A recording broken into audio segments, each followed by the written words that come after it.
नमस्कार दोस्तों, आपका स्वागत है हमारे चैनल हॉरर स्टोरी में। और दोस्तों, आपसे एक रिक्वेस्ट है, आप सब वीडियो को पूरा जरूर देखिए। चलो कहानी को शुरू करते हैं दोस्तों। मेरा नाम नारायण है और पेशे से मैं एक ट्रक ड्राइवर हूं। इसके साथ ही मैं आपको बता दूं कि मैं राजस्थान के कोटा जिले से पूर्ण गांव का रहने वाला हूं दोस्तों। हमारे गांव में आरा मशीन बहुत ज्यादा है, जहां पर पेड़ों की कटाई का काम होता है। मेरे पिताजी भी पहले आरा मशीन पर पेड़ काटने का ही काम किया करते थे और अब मैं थोड़ा पढ़ा लिखा हूं तो मैंने ट्रक ड्राइविंग का काम अपना लिया। दोस्तों, यह घटना उन दिनों की है जब मैं राजस्थान से दिल्ली में माल की डिलीवरी करने का काम किया करता था। क्योंकि मेरे गांव में आरा मशीन ज्यादा भी थी तो मुझे मेरे गांव में ही काम मिल गया था और मैं मेरे गांव की आरा मशीन से ही लकड़ियां भरकर दिल्ली में पहुंचाने का काम किया करता था। और अक्सर मैं माल की डिलीवरी शाम के समय ही लेकर निकलता था और फिर दूसरे दिन शाम तक मुझे जहां भी पहुंचाना होता था मैं वहां माल पहुंचा देता था। और उस दिन भी मैं ठीक हमेशा की तरह ही शाम के वक्त मेरे माल की डिलीवरी लेकर निकला था। अब मुझे सफर करते हुए काफी टाइम हो चुका था। धीरे धीरे शाम ढलने के बाद रात हो रही थी, इसलिए मैंने सोचा कि कोई अच्छा सा ढाबा देखकर कहीं पर खाना खाया जाए। और यही सोचकर कुछ दूर आगे चलने के बाद मुझे रोड के बगल में ही एक ढाबा नजर आता है। ढाबे को देखकर मैंने ट्रक की रफ्तार को थोड़ा धीमे में किया। दूर से देखने में बेहद ढाबा काफी ठीक ठाक लग रहा था, इसलिए मैंने उसी ढाबे पर खाना खाने का मन बना लिया और अपने ट्रक को उस ढाबे की पार्किंग में ले जाकर पार्क कर दिया। लेकिन इसके बाद जैसे ही मैं ट्रक से उतरा और जब मैंने चारों तरफ नजर घुमाकर देखा तो मैंने देखा कि उसे ढाबे पर कुछ ज्यादा चहल पहल नहीं थी। मैंने सोचा कि मुझे तो सिर्फ खाना खाना है और यही सोचकर जब मैं अंदर गया तो मैंने देखा कि मेरे से पहले वहां पर कुछ और भी ट्रक ड्राइवर खाना खा रहे थे। उन लोगों से थोड़ी बहुत बातचीत और हंसी मजाक करने के बाद मुझे भी जो खाना था मैंने वह ढाबे वाले को ऑन ऑर्डर कर दिया। कुछ ही देर बाद ढाबे वाला मेरा खाना लेकर आ गया और इसके बाद मैंने खाना खाना शुरू किया। अभी मैं खाना खा ही रहा था कि तभी मेरी नजर अचानक खाना खाते वक्त उस ढाबे के बाहर खड़े एक छोटे बच्चे पर गई। वह बच्चा बड़ी मासूम नजरों से मेरी ओर देख रहा था। तभी मैं उस बच्चे की तरफ से अपना ध्यान हटाते हुए फिर से खाना खाने लगा, क्योंकि मुझे लगा कि शायद यही के आसपास का कोई बच्चा होगा। लेकिन खाना खाते वक्त एक बार फिर से मेरी नजर उस बच्चे की तरफ गई और वह बच्चा अब भी मुझे एकटक देखे जा रहा था।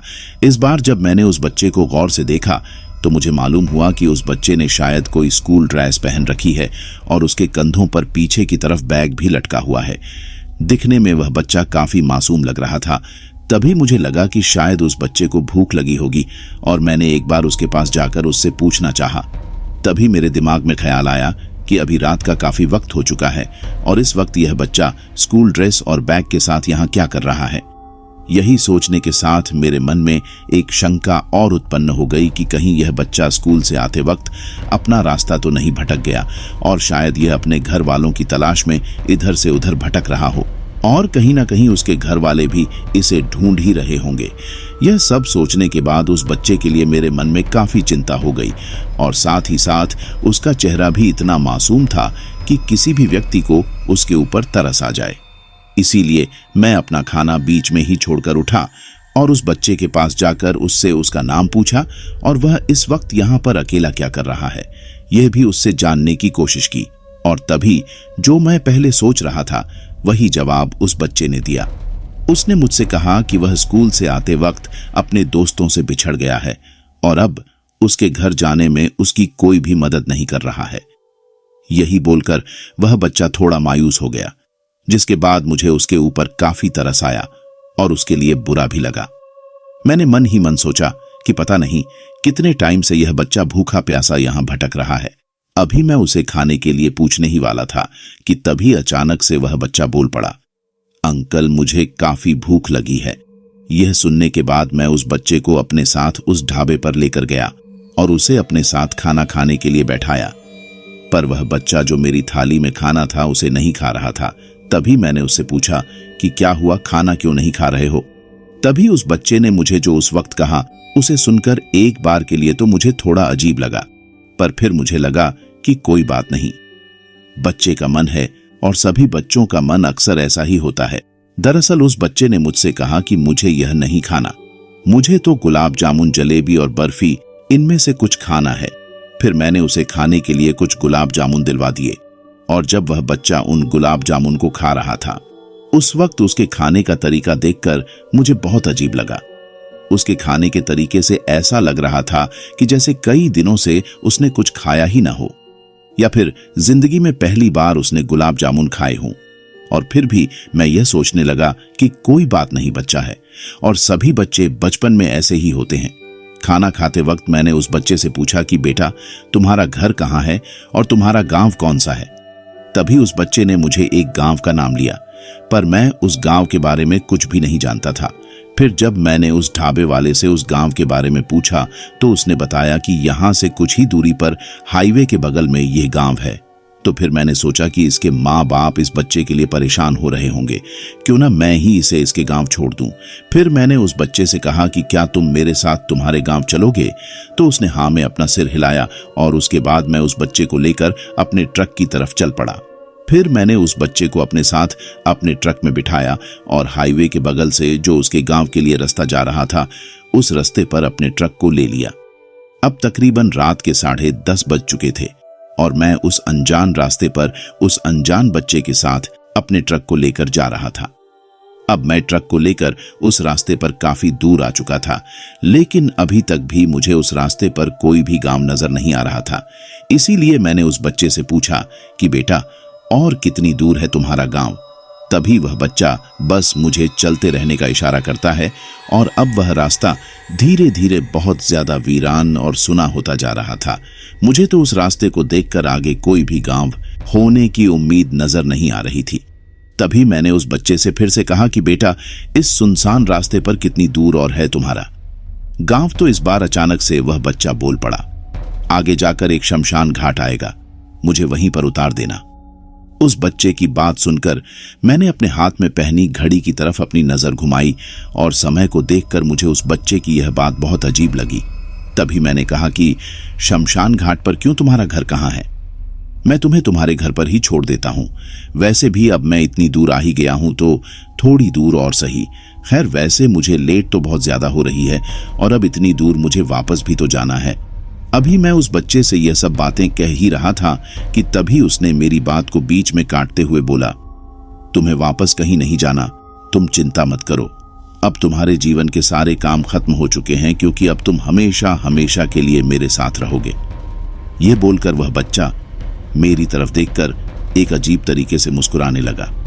इसी के साथ मैं थोड़ा डर गया, लेकिन उसकी बातों और उसकी मुस्कुराहट से ज्यादा मेरे डरने की बजाय कुछ और ही थी। अभी तक वह बच्चा जो कुछ भी बातें मेरे से कर रहा था, तो उसकी बातों को सुनकर ऐसा लग रहा था कि यह कोई आम बच्चा ही है। लेकिन इस बार उसने जब अपना बोलने के लिए मुंह खोला तो मुझे एहसास हुआ कि यह कोई आम बच्चा नहीं है, क्योंकि इस बार जब वह बोला तो बोलते वक्त उसकी बच्चे की जैसी आवाज नहीं थी, बल्कि वह बहुत भारी आवाज में बोल रहा था, जैसे कोई बड़ा आदमी बोल रहा हो। अभी मैं बस डर के मारे तक उस बच्चे को देखे जा रहा था कि तभी अजीब सी मुस्कुराहट के साथ उस बच्चे के मुंह से साइड के 2 दांत अपने आप ही होंठों से बाहर निकलने लगे और उसका चेहरा भी धीरे धीरे बदलने लगा। एक वक्त के बाद उसका चेहरा ऐसा हो गया था जैसा किसी भयंकर एक्सीडेंट में पीसने के बाद किसी का हो जाता है। यह सब देखकर मेरे हाथ पांव पूरी तरीके से भूल चुके थे। अब मेरे समझ में आ चुका था कि यह कोई बच्चा नहीं, बल्कि कोई जिन्न पिशाच है और आज मैं इसके चंगुल में बुरी तरीके से फंस चुका हूं। अब मुझे मेरे बचने की कोई भी उम्मीद नजर नहीं आ रही थी। तभी मैंने ट्रक को रोककर वहां से भागने की सोची। अभी मैं भागने के बारे में सोच ही रहा था कि तभी वह जो बच्चे के रूप में हैवान था, वह मुझसे बोलता है कि अंकल, आपने मुझे गुलाब जामुन तो खिला दिए, पर अब मुझे मांस खाना है। और वह इंसानी मांस। उसकी बातें सुनकर मैं पूरा पसीने से भीग चुका था। मेरे हलक से आवाज तक नहीं निकल रही थी। अब मुझे ऐसा लग रहा था कि यह हैवान मुझे मारे या ना मारे, लेकिन कुछ ही देर में ट्रक कहीं जाएगी और मैं वैसे भी मारा जाऊंगा, क्योंकि अब मेरे शरीर पर कुछ भी काबू नहीं था। ना ही तो मैं अपने हाथ पैर हिला पा रहा था और ना ही मुंह से कुछ बोल पा रहा था। बस मैं मन ही मन भगवान को याद किए जा रहा था। तभी मैंने सोचा कि यह हैवान मेरे ट्रक में कैसे घुस सकता है। क्योंकि मैं तो मेरे ट्रक में हमेशा शंकर भगवान की मूर्ति रखता हूं। तभी मैंने केबिन में, जहां पर मैं हमेशा मूर्ति रखता हूं, तभी मैंने सोचा कि यह हैवान मेरे ट्रक में कैसे घुस सकता है, क्योंकि मैं तो मेरे ट्रक में हमेशा शंकर भगवान की मूर्ति रखता हूं। तभी मैंने केबिन में, जहां पर मैं हमेशा मूर्ति रखता हूं, उस तरफ नजर घुमाई तो देखा कि वहां पर मूर्ति नहीं थी। और इसी के साथ ही मुझे याद आया कि मैंने पहले ही दिन मेरे ट्रक की सर्वे करवाई थी और शायद इस दौरान सर्विस करने वाले ने मेरे ट्रक के अंदर से वह मूर्ति हटा दी थी। अब तो मैं बुरी तरीके से फंस चुका था। अभी मैं मन ही मन भगवान शिव को याद कर ही रहा था कि हे भगवान, मुझे इस मुसीबत से कैसे भी बचा लें। तभी मुझे सामने से वहां पर एक पुलिस की पीसीआर वैन दिखाई देती है और यह देखकर मैं समझ गया था कि मेरे बचने का सिर्फ यही एक मौका है। इसीलिए मैंने भगवान शिव का नाम लेकर अपने पूरे शरीर का जोर लगाया और ट्रक को रास्ते में वहीं पर सड़क के बीचों बीच घुमाकर रोक दिया। यह देखकर वह पुलिस की पीसीआर वैन भी वहीं पर रुक गई और उसमें से कुछ 3-4 पुलिस वाले नीचे उतरे। मैंने भी भगवान शिव का नाम लेकर ट्रक से नीचे छलांग लगा दी। मेरे छलांग लगाते हुए शैतान ने मुझे पकड़ने की कोशिश की, लेकिन तब तक वह पुलिस वाले मेरे काफी करीब आ चुके थे और वो काफी ज्यादा गुस्से में थे। इसलिए जल्दी जल्दी मेरी तरफ बढ़े और मेरे पास आकर मुझसे कहने लगे कि क्यों भाई, शराब वगैरह पी रखी है क्या? ऐसे बीच रास्ते में गाड़ी कौन रोकता है, वह भी इस तरह से? तभी मैंने उन पुलिस वालों से कहा कि साहब, मुझे शैतान से बचा लीजिए। उन पुलिस वालों ने बड़े ही आश्चर्य के साथ मेरी तरफ देखा और मुझसे कहा कि शैतान की बात कर रहे हो। तभी मैंने उनसे कहा कि वहीं साहब जो ट्रक के कैबिन में बैठा है। तभी पुलिस वालों ने ट्रक के केबिन की तरफ देखकर कहा कि केबिन में तो कोई भी नहीं है।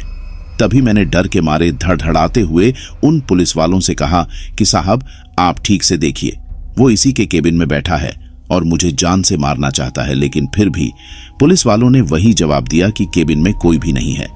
फिर मैंने शुरू से लेकर अंत तक जो भी घटना मेरे साथ हुई, वह सारी घटना उन पुलिस वालों को बताई। तभी उन पुलिस वालों में एक थोड़ी ज्यादा उम्र के पुलिस वाले अंकल थे। उन्होंने मुझसे कहा कि मैं तुम्हारी बात समझ गया और मैं तुम्हारी बात से सहमत भी हूं। आज से कुछ साल पहले एक ट्रक वाले ने एक स्कूल के बच्चे को सड़क पर चलते वक्त टक्कर मारकर कुचल दिया था और तभी से उस बच्चे की आत्मा उस रास्ते से गुजरने वाले कई ट्रक वालों को परेशान करती है। आज तो तुम्हारा नसीब अच्छा था जो तुम बच गए, वरना कई ट्रक ड्राइवरों की तो लाश भी नहीं मिलती। और जिनका नसीब तुम्हारी तरह अच्छा होता है और जो बच जाते हैं, वो बचने के बाद बिल्कुल तुम्हारी तरह की कहानी हमको सुनाते हैं। मैं कई सालों से इस थाने में नौकरी कर रहा हूं, इसलिए मुझे इस क्षेत्र में होने वाली इस तरह की सभी घटनाओं के बारे में जानकारी है। तभी मैंने उन पुलिस वालों से कहा कि कृपया करके आप मुझे यहां से सुरक्षित बाहर निकाल लें। और उस दिन उन पुलिस वालों की वजह से मेरी जान बच गई। यह घटना होने के बाद मुझे हमारे राजस्थान में कहीं जाने वाली बड़े बुजुर्ग लोगों की सिर्फ एक लाइन याद आ रही थी कि उड़ते देख लेना इंसान को हमेशा परेशानी में ही डालते हैं। आप में से जो लोग राजस्थान से होंगे वो इस कहावत का मतलब जरूर जानते होंगे। तो दोस्तों, ये थी हमारी आज की कहानी। यह कहानी आपको कैसी लगी, हमें कमेंट बॉक्स में कमेंट करके जरूर बताना। और आप में से कौन कौन राजस्थान से है जो इस कहावत उड़ते टिवकन लेना का मतलब जानता है, वह कमेंट बॉक्स में कमेंट करके जरूर बताना। फिलहाल चलता हूं। बस आप अपना और अपने परिवार का ख्याल रखें और अगर अभी तक भी चैनल को सब्सक्राइब नहीं किया है तो कृपया करके चैनल को सब्सक्राइब कर लीजिए। आपका यह छोटा सा सहयोग हमें आपके लिए ऐसी ही कहानियां लाने के लिए प्रोत्साहित करता है। धन्यवाद।